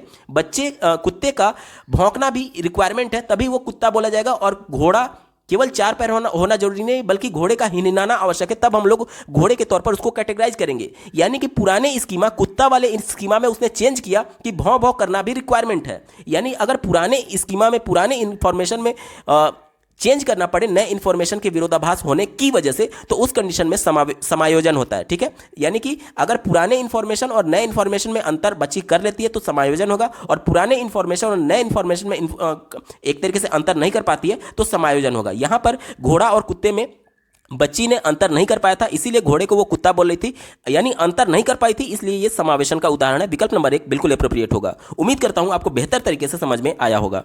अगला प्रश्न बहुत इंपॉर्टेंट है, ध्यान से समझिएगा। बोला जा रहा है कि भाषा एवं विचार पर लेव वाइगोत्स्की क्या सुझाते हैं।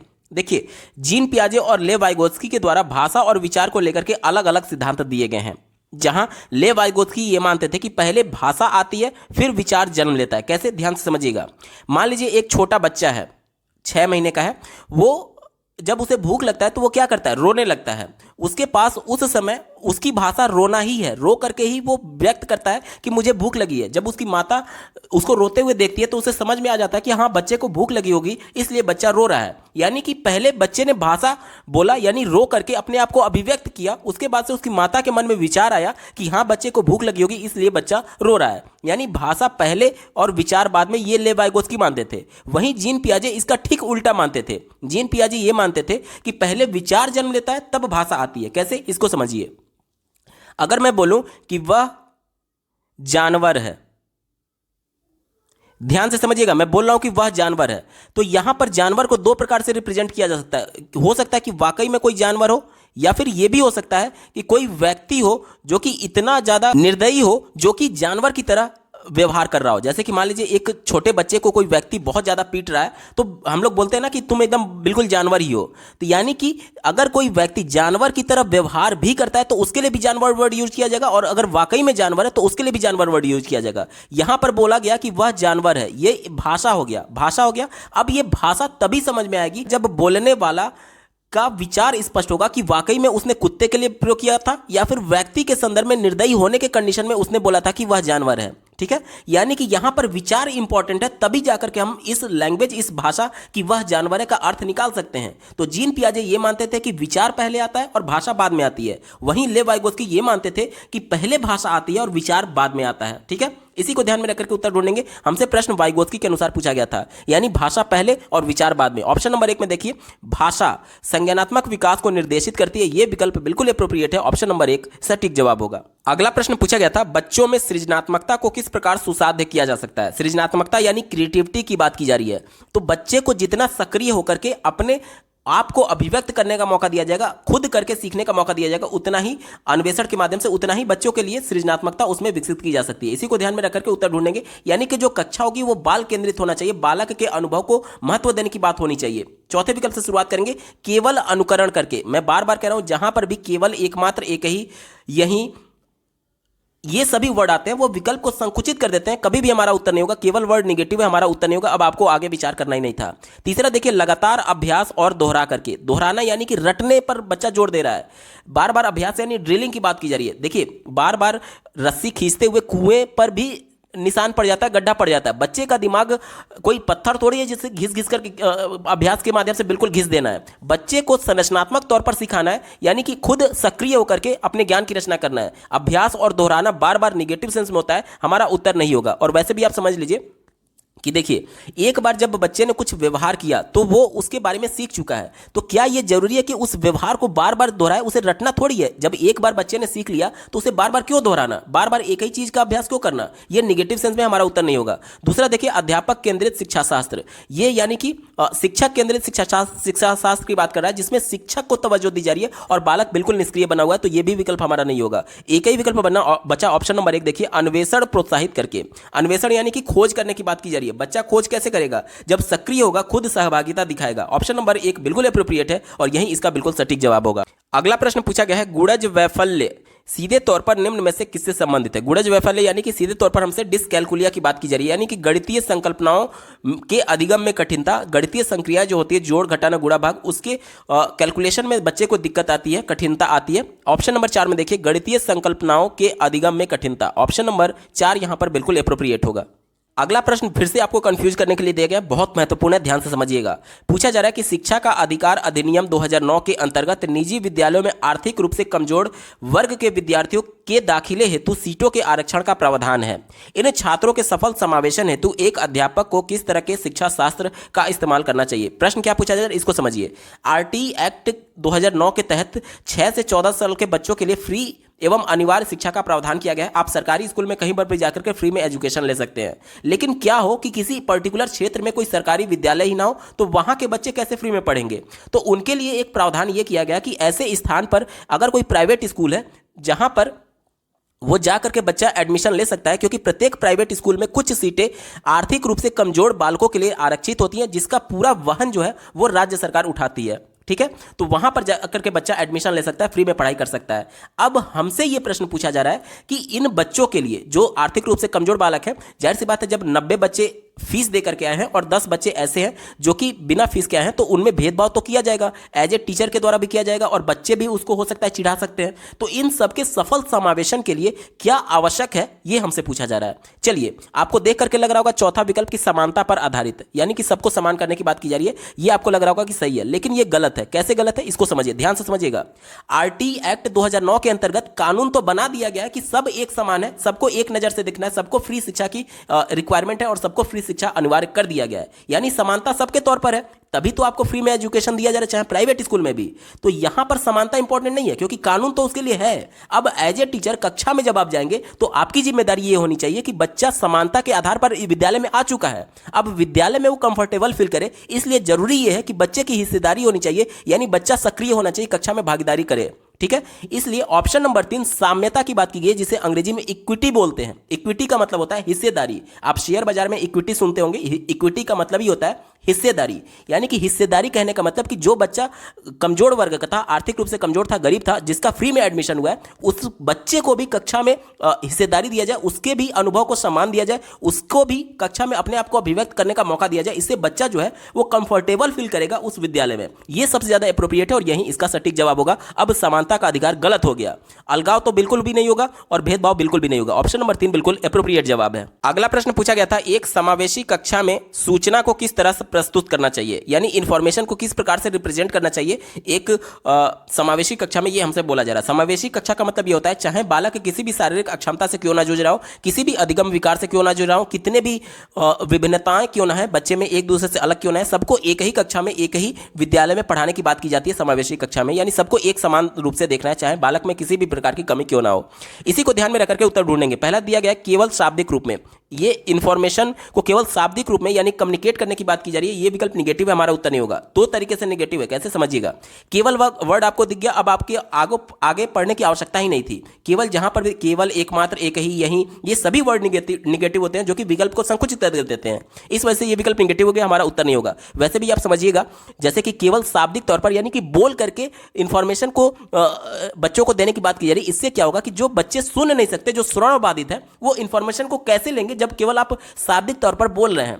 ठीक है, क्योंकि वो सुन ही नहीं सकता, तो आपकी बातों को नहीं सुन पाएगा, इस वजह से पहला निगेटिव हो गया। दूसरा देखिए, केवल दिया गया केवल दृश्य रूप में। अब केवल बच्चों को केवल दिखाया जा रहा है, इमेज दिखाया जा रहा है या फिर विजुअल क्लिप्स दिखाया जा रहा है, तो ऐसे बच्चे जो दृष्टिबाधित हैं, जो देख नहीं सकते, वो इंफॉर्मेशन को रिसीव नहीं कर पाएंगे, तो इस वजह से ये निगेटिव हो गया। और वैसे भी केवल वर्ड था, तो आपको आगे विचार करना ही नहीं था, ये विकल्प गलत हो जाएगा।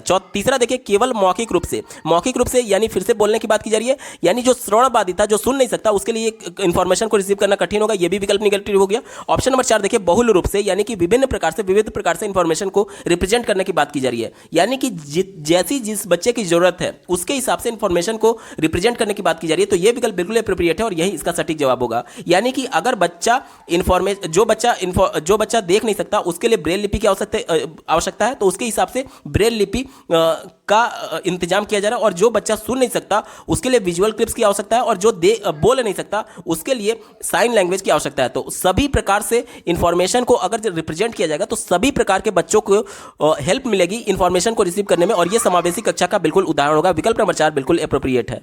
अगला प्रश्न पूछा गया था, शिक्षा की समकालीन नीतियों के अनुसार दिव्यांग बच्चों की शिक्षा के लिए कौन सा मॉडल सुझाया गया है।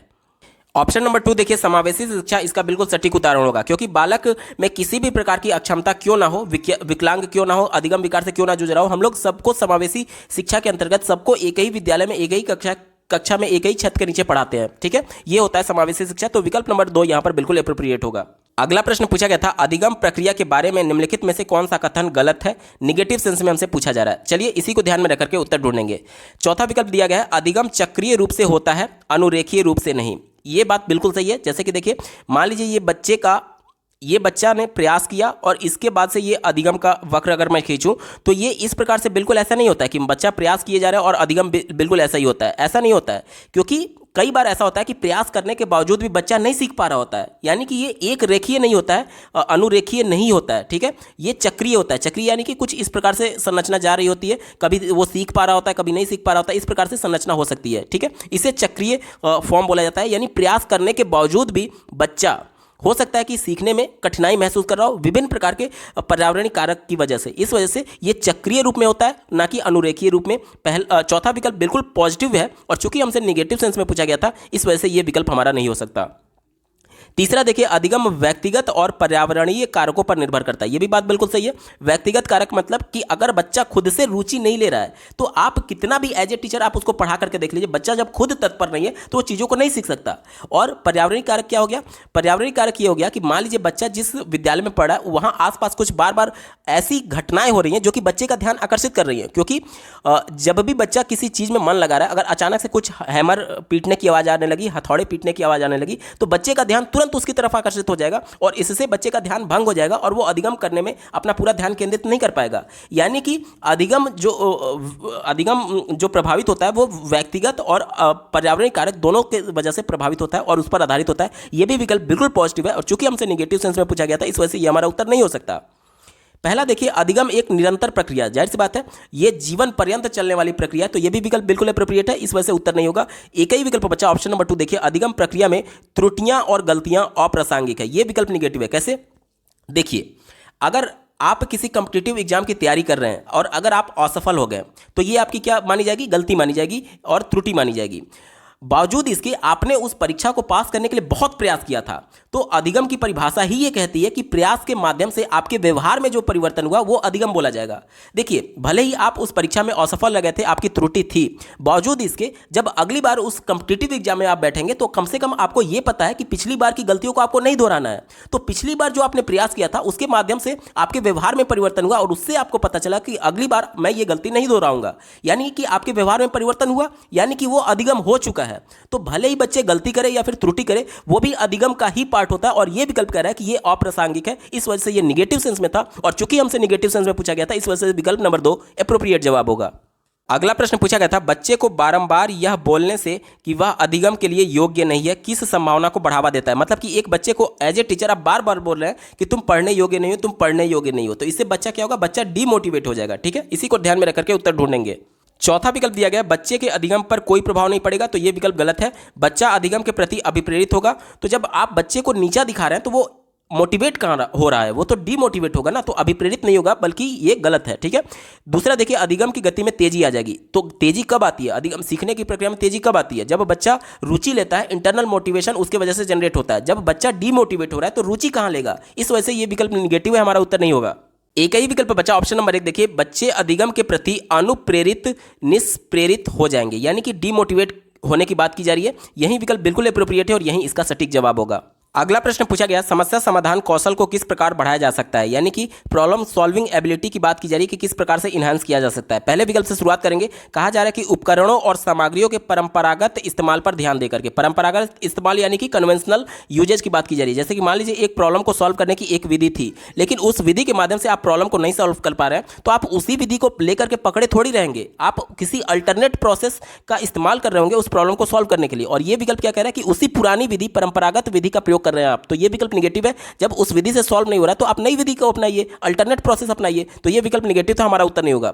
दूसरा देखिए, समस्याओं को मानक प्रारूपों में प्रस्तुत करके, आपको लग रहा होगा कि मानक यानी स्टैंडर्ड की बात की जा रही है तो ये पॉजिटिव होगा, लेकिन नहीं, जहां पर भी मानक आपको दिख जाए वो विकल्प हमेशा निगेटिव होता है। कैसे? आज हम लोग समावेशी कक्षा की बात करते हैं जिसमें एक स्टैंडर्ड फॉर्म में क्वेश्चन को रिप्रेजेंट नहीं किया जा सकता। सबको, सबकी आवश्यकता अलग है, सबकी जरूरतें अलग है, उसके हिसाब से क्वेश्चन को अलग अलग तरीके से पेश करना आवश्यक होता है, इसलिए मानक हमेशा निगेटिव सेंस में होता है, हमारा उत्तर नहीं होगा, ये विकल्प गलत हो गया। ठीक है। चौथा देखिए, यंत्रवत याद करके, याद करना, रटना, ये सभी वर्ड्स जो होते हैं वो विकल्प को निगेटिव बना देते हैं, कभी भी हमारा उत्तर नहीं होगा, ये विकल्प भी गलत हो गया। एक ही विकल्प बचा, ऑप्शन नंबर 3 देखिए, समस्याओं के समाधान के वैकल्पिक तरीकों को मान करके, यानी कि वैकल्पिक यानी कि क्या? अल्टरनेट प्रोसेस की बात की जा रही है, अल्टरनेट विधि की बात की जा रही है। तो जब एक प्रश्न का एक विधि के माध्यम से प्रॉब्लम नहीं सॉल्व हो पा रहा था तो जाहिर सी बात है हम अल्टरनेट प्रोसेस अपनाएंगे। ऑप्शन नंबर 3 बिल्कुल एप्रोप्रिएट है और यही इसका सटीक जवाब होगा। अगला प्रश्न पूछा गया था, प्राथमिक कक्षाओं में संकल्पना अध्यापन हेतु यानी कॉन्सेप्ट पढ़ाने के लिए विषय वस्तु को प्रस्तुत करने का कौन सा क्रम सर्वाधिक उपयुक्त है? ध्यान से समझिएगा, 3 यहाँ पर सभी विकल्पों में दिए गए हैं, संकेत, चित्र और मूर्त सामग्री। तो बच्चे प्राइमरी स्तर के हैं तो सबसे पहले उनके लिए जरूरी ये है कि बच्चे को मूर्त चीज़ें दिखाई जाए, तो मूर्त वाली चीज़ पहले हो जाएगी, मूर्त सामग्री पहले हो जाएगा। उसके बाद क्या हो जाएगा? मूर्त सामग्री के बाद चित्र आएगा और चित्र के बाद संकेत आता है। ध्यान से समझिएगा इसका मतलब क्या हुआ। इसका मतलब ये हुआ कि मान लीजिए बच्चे को अल्फ़ाबेट के बारे में पढ़ाना है, ए के बारे में पढ़ाना है, तो सबसे पहले बच्चे को क्या बताया जाता है, ए फॉर एप्पल बताया जाता है। और बच्चा अपने परिवेश में पहले से एप्पल को देखा हुआ है, सेब को देखा हुआ है, ठीक है, तो बच्चा सेब को देखा हुआ है, ये मूर्त हो गया। और उसके बाद से उसके बुक में इस एप्पल का चित्र बना होता है। पहले मूर्त अवस्था में एप्पल बच्चा देख चुका है, उसके बाद से उसके बुक में चित्र बना होता है और अंत में उसको संकेत से जोड़ दिया जाता है ए से, ठीक है। तो ये सही क्रम होता है, यानी पहले मूर्त, उसके बाद चित्र और उसके बाद संकेत। दिए गए विकल्प में देखिए ये दोनों में क्रम गलत है। विकल्प नंबर 4 में देखिए मूर्त, सामग्री, चित्र और संकेत इसका बिल्कुल एप्रोप्रिएट जवाब होगा। अगला प्रश्न पूछा गया था, बच्चों के अधिगम पर कक्षा के वातावरण का काफी अधिक प्रभाव पड़ता है। प्रवृत्ति अभिमुखी अधिगम, यानी कि वह अधिगम जो समझने पर जोर दे। संस्कृति को बढ़ावा देने के लिए कक्षा का वातावरण किस प्रकार का होना चाहिए। पहले विकल्प से शुरुआत करते हैं। दिया गया है प्रदर्शन अभिमुखी। प्रदर्शन यानी कि आउटपुट की बात की जा रही है, रिजल्ट की बात की जा रही है, तो केवल रिजल्ट ओरिएंटेड कहा जा रहा है, यानी कि बच्चे को केवल इतना फोकस किया जा रहा है, बच्चे को केवल इतना बताया जा रहा है, इतना जोर दिया जा रहा है बच्चे पर कि तुमको फर्स्ट आना है, तुमको सेकंड आना, अच्छा रिजल्ट परफॉर्म करना है। तो रिजल्ट इंपॉर्टेंट नहीं है, प्रक्रिया इंपॉर्टेंट है कि किस प्रक्रिया के माध्यम से बच्चे को पढ़ाया जा रहा है। यहां पर बच्चे का अधिगम कराना है। मान लीजिए कोई बच्चा रट करके 90% ला भी लिया, तो उस 90% का क्या मतलब है जब बच्चे के व्यवहार में ही परिवर्तन नहीं हुआ। अधिगम का परिभाषा ही ये कहता है कि बच्चे के प्रयास के माध्यम से बच्चे को व्यवहार में परिवर्तन लाना है। तो केवल बच्चे ने रिजल्ट के लिए पढ़ा है, केवल वो रट लिया है, तो जैसे ही परीक्षा समाप्त होगा वो चीज़ों को भूल जाएगा, क्योंकि उसने चीज़ों को समझा नहीं है बल्कि रटा हुआ है। तो प्रदर्शन अभिमुखी हमेशा निगेटिव होता है, हमारा उत्तर नहीं होगा, ठीक है। चलिए, दूसरा दिया गया स्पर्धात्मक एवं व्यक्तिपरक, तो ये भी विकल्प नेगेटिव है। स्पर्धात्मक यानी कि कंपटीशन की बात की जा रही है। कंपटीशन एक दूसरे के प्रति हम लोग कभी भी नहीं कराना चाहिए, क्योंकि समावेशी कक्षा है जिसमें प्रत्येक बालक की रिक्वायरमेंट अलग है, प्रत्येक बालक की कुछ कुछ कमियां हैं, जैसे कि कोई सुन नहीं सकता, कोई देख नहीं सकता, कोई बोल नहीं सकता, इसके अलावा अधिगम विकार से जूझ रहे बालक भी हैं। तो मान लीजिए कि एक कक्षा में ऐसे बालक हैं जो सुन नहीं सकता और जो देख नहीं सकता, तो इन्फॉर्मेशन को अगर आप बोल करके बता रहे हैं तो जो सुन नहीं सकता वो इन्फॉर्मेशन को रिसीव ही नहीं कर पाएगा, ठीक है। और जो देख नहीं सकता, अगर कुछ लिख रहे हैं ब्लैक बोर्ड पर तो वो देख करके नहीं बता पाएगा। यानी कि सबकी ज़रूरतें अलग हैं और इसके हिसाब से जो कंपटीशन है वो सबके बीच में एक साथ नहीं कराया जा सकता। कंपटीशन इंपॉर्टेंट है, लेकिन बच्चे का खुद से होना चाहिए कि कल जब आपने उसको पढ़ाया था तो कितना बच्चे का प्रोग्रेस हुआ था, और आज जब आप बच्चे को पढ़ा रहे हैं तो बच्चे ने नया क्या सीख लिया। तो ये विकल्प निगेटिव है, क्योंकि एक दूसरे के बीच कंपटीशन कराने की बात कर रहा था, इस वजह से हमारा उत्तर नहीं होगा। तीसरा देखिए अध्यापक प्रधान यानी कि शिक्षक केंद्रित कक्षा की बात कर रहा है, तो ये विकल्प भी निगेटिव है, क्योंकि आज हम लोग बाल केंद्रित कक्षा की बात करते हैं जिसमें बालक के अनुभव को तवज्जो दी जाती है, महत्व दी जाती है। ये विकल्प निगेटिव हो गया, हमारा उत्तर नहीं होगा। एक ही विकल्प बचा ऑप्शन नंबर 4, देखिए सकारात्मक यानी कि कोऑपरेटिव और सहयोगात्मक यानी कि कोलैबोरेटिव, यानी कि प्रत्येक बच्चा जब ग्रुप में काम करता है तो वो एक दूसरे का सहयोग करके सीख रहा होता है। और ले वाइगोत्स्की के सिद्धांत के अनुसार जब बच्चे ग्रुप में इंटरेक्शन के माध्यम से अपने ज्ञान की रचना कर रहे होते हैं तो उनका जो अधिगम होता है वो अर्थपूर्ण होता है, और यही हमसे बोला गया था। ऑप्शन नंबर 4 बिल्कुल एप्रोप्रिएट है और यही इसका सटीक जवाब होगा। अगला प्रश्न पूछा गया था, अधिगम के संदर्भ में निम्न में से कौन सा कथन सही है, पॉजिटिव सेंस में हमसे पूछा जा रहा है। पहला विकल्प दिया गया परीक्षाएं ही अधिगम का चरम लक्ष्य है। देखिए यहां पर ही आ गया, मैं आपको बार बार बोल रहा हूं, एकमात्र, केवल, यही, ही, ये जितने भी शब्द होते हैं, जैसे यहाँ पर ही है तो ये निगेटिव होते हैं, विकल्प को संकुचित कर देते हैं। यहाँ पर ये कहा जा रहा है कि परीक्षाएं ही एकमात्र अधिगम का चरम लक्ष्य है, यानी कि परीक्षा में पास होना ही केवल मुख्य लक्ष्य है, ये कहा जा रहा है। परीक्षा में पास या फिर फेल होना लक्ष्य नहीं है, बच्चे के व्यवहार में परिवर्तन करना ये लक्ष्य होता है। बच्चा कुछ नया सीख करके जाए ये लक्ष्य होता है, क्योंकि बच्चा परीक्षा में तो पास रट करके भी हो जाएगा, लेकिन रटना कहीं से भी अधिगम नहीं है। इस वजह से ये विकल्प हमारा निगेटिव था, उत्तर नहीं होगा, क्योंकि अधिगम सीखने के संदर्भ में हमसे पूछा गया था, ठीक है। चलिए, दूसरा बोला गया है अधिगम एक निष्क्रिय प्रक्रिया है। अब आगे आपको पढ़ना ही नहीं है, अधिगम जो होता है वो सक्रिय प्रक्रिया होता है, ठीक है। इस वजह से ये विकल्प निगेटिव है, हमारा उत्तर नहीं होगा। तीसरा देखिए भावों का अधिगम पर कोई प्रभाव नहीं पड़ता है। भाव यानी कि इमोशंस की बात की जा रही है, तो ये भी विकल्प निगेटिव है। जैसे मान लीजिए कि आप किसी कारण को लेकर के दुखी हैं, तो आपका पूरा फोकस, अगर आप कक्षा में भी बैठे हैं या फिर ऑनलाइन क्लास भी देख रहे हैं यूट्यूब पर, तो भी आपका जो पूरा ध्यान है वो उस दुख के कारण पर होगा, ना कि पढ़ाई पर होगा। और अगर आप खुशी के मुद्रा में होते हैं तो आपका पूरा फोकस उस पढ़ाई पर हो रहा होता है, यानी कि जब आप फोकस करेंगे पढ़ाई पर तभी तो आप चीज़ों को समझ पाएंगे, और जब फोकस नहीं कर पा रहे हैं तो कैसे समझ पाएंगे। यानी कि ये फोकस करना और ना करना किस पर डिपेंडेंट हो रहा है, आपके खुशी की मुद्रा पर या फिर दुखी होने पर। और खुशी होना या दुखी होना यही तो इमोशंस है, यानी भाव है, यानी इसका डायरेक्टली प्रभाव पड़ता है आपके सीखने पर, और ये विकल्प कह रहा है कि इसका कोई प्रभाव नहीं पड़ता है। इस वजह से ये विकल्प निगेटिव है, हमारा उत्तर नहीं होगा। एक ही विकल्प बचा ऑप्शन नंबर 4। देखिए, अधिगम एक जटिल प्रक्रिया है जिसमें अधिगमकर्ताओं की सक्रिय संलग्नता जरूरत है। सक्रिय संलग्नता की बात की जा रही है, ये विकल्प बिल्कुल अप्रोप्रिएट है और यही इसका सटीक जवाब होगा। अगला प्रश्न पूछा गया था, अधिगम का सामाजिक संरचनात्मक विचार अधिगम प्रक्रिया में किसकी महत्वता पर जोर देता है। ध्यान से समझिएगा, लेव वाइगोत्स्की का सिद्धांत है सामाजिक संरचनात्मक सिद्धांत, जिसके माध्यम से उन्होंने बताया था कि बच्चे सक्रिय रूप से एक दूसरे से इंटरेक्शन करके सीखते हैं। ठीक है, इसी को ध्यान में रख करके उत्तर ढूंढेंगे। चौथा दिया गया अनमन्य शिक्षा शास्त्रीय उपागम, यानी कि इनफ्लेक्सिबल पेडागोजिकल अप्रोच की बात की जा रही है, यानी कि जो बिल्कुल लचीला नहीं है, बिल्कुल दृढ़ है। तो ये विकल्प निगेटिव है, क्योंकि समावेशी कक्षा के हिसाब से सभी बच्चों की जरूरत अलग है और इसलिए जरूरत यह है कि सबको अलग अलग शिक्षा शास्त्रीय पद्धतियों के माध्यम से, उपागमों के माध्यम से पढ़ाया जाए। तो ये विकल्प निगेटिव था, क्योंकि ये अनमन्य कहा जा रहा था, यानी इनफ्लेक्सिबल कहा जा रहा था, बिल्कुल दृढ़, जबकि जो शिक्षा शास्त्रीय पद्धति उपागम है वो फ्लेक्सिबल होना चाहिए और ये इनफ्लेक्सिबल कह रहा था। ठीक है, इस वजह से ये विकल्प निगेटिव हो गया। तीसरा देखिए, कहा जा रहा है कि आनुवांशिकता, तो लेव वाइगोत्स्की ने आनुवांशिकता पर कोई खास महत्व जोड़ नहीं दिया था, इस वजह से ये विकल्प निगेटिव हो गया। पुरस्कार और दंड भी उनके द्वारा नहीं माना गया था, यानी ये भी निगेटिव हो गया।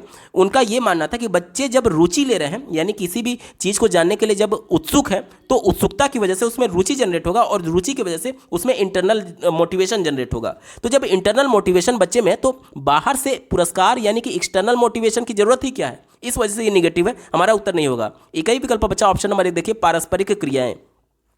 पारस्परिक क्रियाएं यानी कि एक दूसरे के साथ मिलकर के अंतःक्रिया करने की बात की जा रही है। अंतःक्रिया यानी कम्युनिकेशन करने की बात की जा रही है, इंटरेक्शन करने की बात की जा रही है। अगर बच्चे ग्रुप में काम भी कर रहे हैं तो जाहिर सी बात है कुछ ना कुछ तो बोलेंगे आपस में, और यही सामाजिक संरचनात्मक सिद्धांत लेव वाइगोत्स्की के द्वारा दिया गया था, अंतःक्रिया का सिद्धांत। विकल्प नंबर 1 बिल्कुल अप्रोप्रिएट है और यही इसका सटीक जवाब हो जाएगा। अगला प्रश्न पूछा गया था, निम्न में से कौन सा युग्म, यहाँ पर जो चारों विकल्पों में दो दो जोड़े दिए गए हैं उसकी बात की जा रही है, घटक और अभिप्रेरणा स्रोत का सही रूप से मिला युग्म है, ये हमसे पूछा जा रहा है। चलिए इसी को ध्यान में रखकर के उत्तर ढूंढेंगे। चौथा दिया गया है रुचि। रुचि यानी इंटरेस्ट की बात की जा रही है। तो जब बच्चा इंटरेस्ट लेता है किसी भी चीज़ में तो वो इंटरनली मोटिवेटेड होता है, आंतरिक रूप से अभिप्रेरित होता है। और यहाँ पर क्या कहा जा रहा है, बाह्य रूप से, तो ये विकल्प निगेटिव हो गया, हमारा उत्तर नहीं होगा। तीसरा देखिए, नकद पुरस्कार कहा जा रहा है। नकद पुरस्कार क्या होता है, वो एक्सटर्नल मोटिवेशन का काम करता है थोड़े समय के लिए। ठीक है, जैसे कि मान लीजिए बच्चे को आपने कहा कि 1 गिलास पानी ला दो, वो पानी नहीं ला रहा है, लेकिन जैसे ही आपने बोला कि मैं आपको एक चॉकलेट दूंगा अगर आप पानी ला करके देंगे, तो तुरंत भाग करके जाएगा, आपको 1 गिलास पानी लेकर के देगा। वो नकद पुरस्कार जो चॉकलेट था, वो उसकी वजह से उसके अंदर एक्सटर्नल मोटिवेशन आया वो पानी लाने के लिए। तो चॉकलेट या फिर नकद पुरस्कार क्या होता है, वो एक्सटर्नल मोटिवेशन होता है, ना कि इंटरनल। तो ये भी हमारा उत्तर नहीं होगा। पहला देखिए, आत्म परितोषण। आत्म परितोषण को इंग्लिश में सेल्फ फुलफिलमेंट कहते हैं, यानी कि हमारे अंदर की जो इच्छाएं हैं उन इच्छाओं को पूरा करने के लिए, तो जो हमारे अंदर की इच्छाएं हैं उन इच्छाओं को पूरा करने के लिए अगर हम तत्पर हैं तो अपनी इच्छा को पूरा करना है, उससे हमारे अंदर इंटरनल मोटिवेशन जनरेट होगा। और विकल्प क्या कह रहा है कि बाह्य अभिप्रेरणा यानी कि एक्सटर्नल मोटिवेशन की बात कर रहा था, यह भी विकल्प हमारा नहीं होगा। एक ही विकल्प बचा ऑप्शन नंबर 2। देखिए, जिज्ञासा। जिज्ञासा यानी कि क्यूरियोसिटी की बात की जा रही है। तो जब बच्चे में जिज्ञासा होती है किसी भी बात को जानने के लिए, तो उसकी वजह से वो उस चीज में रुचि ले रहा होता है और रुचि की वजह से इंटरनल मोटिवेशन जनरेट होता है। यही विकल्प में कहा जा रहा है आंतरिक अभिप्रेरणा। यह विकल्प बिल्कुल एप्रोप्रिएट है और यही इसका सटीक जवाब होगा। अगला प्रश्न पूछा गया था, विद्यार्थियों में संकल्पनात्मक समझ को सुसाध्य करने के लिए एक अध्यापिका को क्या करना चाहिए। ध्यान से समझिएगा, इंपॉर्टेंट प्रश्न है। यानी कि बच्चे को कॉन्सेप्ट समझाना है, तो एज ए टीचर आप क्या करेंगे, ये आपसे पूछा जा रहा है। पहला विकल्प दिया गया, छात्रों को केवल यंत्रवत रूप से सीखने के लिए प्रोत्साहित करना चाहिए। यहाँ पर देखिए 2 वर्ड निगेटिव है, एक तो केवल हो गया, दूसरा यंत्रवत हो गया, यानी मशीन की तरह व्यवहार करने की बात की जा रही है। अब आपको आगे सोचना नहीं है, ये विकल्प निगेटिव हो गया। केवल, एकमात्र, एक ही, ये सभी वर्ड निगेटिव होते हैं। ठीक है, चलिए दूसरा दिया गया, संकल्पनाओं के वार्तालाप उदाहरण और गैर उदाहरण को सम्मिलित नहीं करना चाहिए। अब मान लीजिए कोई कॉन्सेप्ट बच्चे को बता रहे हैं तो आप उसका उदाहरण तो देंगे ना, और ये विकल्प कह रहा है कि उदाहरण नहीं देना चाहिए। ठीक है, तो ये विकल्प निगेटिव हो गया, हमारा उत्तर नहीं होगा। चौथा देखिए, अध्यापन की व्याख्यान विधि तक ही सीमित रहना चाहिए। यहाँ पर देखिए, यहाँ पर 3 वर्ड निगेटिव हैं। देखिए, पहला दिया गया व्याख्या। बच्चे प्राइमरी स्तर के हैं। प्राइमरी स्तर में क्या होता है कि बच्चे सक्रिय रूप से भागीदारी करके खुद करके सीखते हैं। जब तक उसको एक्टिवेट नहीं रखेंगे आप, जब तक बच्चा खुद करके नहीं सीखेगा, तब तक उसके ज्ञान की रचना नहीं हो सकती।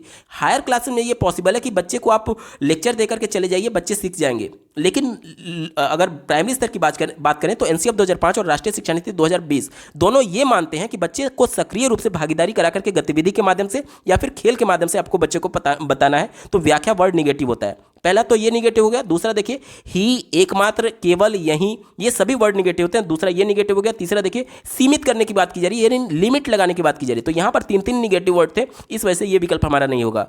एक ही विकल्प बचा ऑप्शन नंबर 3। देखिए, जो प्रस्तुत किया गया है, यानी कि जो इन्फॉर्मेशन आप बच्चे को बताना चाहते हैं, जो कॉन्सेप्ट बच्चे को पढ़ाना चाहते हैं, और जो पहले से ज्ञात है यानी बच्चे का पूर्व ज्ञान, उन दोनों के संबंध स्थापित करने के अवसर प्रदान करने चाहिए। यानी कि एनसीएफ 2005 बच्चों के पूर्व ज्ञान, बच्चे के अनुभव को महत्व देने की बात करता है और कहता है कि बच्चे को जो कुछ भी नया कॉन्सेप्ट बताना है, बच्चे के पूर्व ज्ञान पर आधारित करके बताना चाहिए। वही विकल्प नंबर 3 कह रहा है। ऑप्शन नंबर 3 यहां पर बिल्कुल सटीक जवाब होगा। अगला प्रश्न पूछा गया है, निम्नलिखित में से कौन से कारक अधिगम को प्रभावित करते हैं। पहला दिया गया अभिप्रेरणा यानी मोटिवेशन। जितना बच्चे रुचि लेंगे उतना ही बच्चे का अर्थपूर्ण अधिगम होता है, क्योंकि बच्चे जब तत्पर होते हैं तो उसकी वजह से उसमें इंटरनल मोटिवेशन जनरेट होता है और उसके बाद से वो सीखने के लिए तत्पर होते हैं। तो ऑप्शन नंबर 1 बिल्कुल अधिगम को प्रभावित करने वाला कारक है। दूसरा देखिए सामाजिक संदर्भ। सामाजिक संदर्भ भी बहुत ज़्यादा इंपॉर्टेंट है। जैसे कि देखिए क्या होता है कि लेव वाइगोत्स्की के सामाजिक संरचनात्मक सिद्धांत में ही वर्ड आया हुआ है सामाजिक, यानी कि बच्चे समाज में इंटरेक्शन करके ही सीखते हैं। और मान लीजिए कोई एक ऐसा बच्चा है जिसका परिवार सामाजिक रूप से बहिष्कृत कर दिया गया है किसी भी कारण की वजह से, तो जाहिर सी बात है उसको समाज में इंटरेक्शन करने का मौका नहीं मिलेगा, इस वजह से उसका अधिगम प्रभावित हो सकता है। यानी कि सामाजिक संदर्भ भी बिल्कुल प्रभावित करता है अधिगम को। तीसरा देखिए संवेग बोला जा रहा है। संवेग यानी कि इमोशंस की बात की जा रही है। जैसे कि मान लीजिए आप खुशी की मुद्रा में, तो आपका पूरा फोकस पढ़ाई पर होगा, और अगर आप दुखी हैं किसी कारण को लेकर के, तो आपका पूरा फोकस उस दुख के कारण पर होगा, ना कि पढ़ाई पर होगा, जिसकी वजह से आपका अधिगम प्रभावित होता है। यानी कि खुश होना या फिर दुखी होना ये अधिगम को डायरेक्टली प्रभावित करता है, इस वजह से ये भी बिल्कुल अप्रोप्रिएट होगा, बिल्कुल अप्रोप्रिएट होगा। ठीक है। चौथा देखिए शिक्षा शास्त्रीय उपागम, यानी कि जो पेडागोजी आप यूज कर रहे हैं एज ए टीचर, जो शिक्षा शास्त्रीय अप्रोच यूज कर रहे हैं, उसके विधि से, उसके माध्यम से भी बच्चे अधिगम करेंगे या नहीं, ये डिसाइड होता है। जैसे कि मान लीजिए आपने कुछ व्याख्या वाली विधि अपना ली प्राथमिक स्तर के बच्चों के लिए, तो एनसीएफ 2005 और राष्ट्रीय शिक्षा नीति 2020 दोनों ये कहती है कि बच्चे को सक्रिय भागीदारी के तौर पर सिखाना है, ना कि उनको व्याख्या देकर के, ना कि उनको लेक्चर देकर के। तो अगर प्राइमरी में आप लेक्चर देंगे तो बच्चे उसको नहीं सीख पाएंगे। यानी कि शिक्षा शास्त्रीय उपागम जो लेक्चर वाला अप्रोच है वो नहीं अपनाना है, यानी कि ये डायरेक्टली प्रभावित कर रहा है बच्चे के अधिगम को, इस वजह से ये भी बिल्कुल एप्रोप्रिएट हो जाएगा। यानी 1, 2, 3 और 4 चारों विकल्प इसके सही होंगे। दिए गए विकल्प में देखिए ऑप्शन नंबर 4 1, 2, 3, 4 इसका बिल्कुल एप्रोप्रिएट जवाब हो जाएगा। दोस्तों ये पेपर पूरा सॉल्व हो चुका है। आपको ये वीडियो कैसा लगा कमेंट के माध्यम से जरूर बताइएगा, क्योंकि आपका एक कमेंट मुझे मोटिवेट करेगा ऐसे ही महत्वपूर्ण वीडियो लाने के संदर्भ में।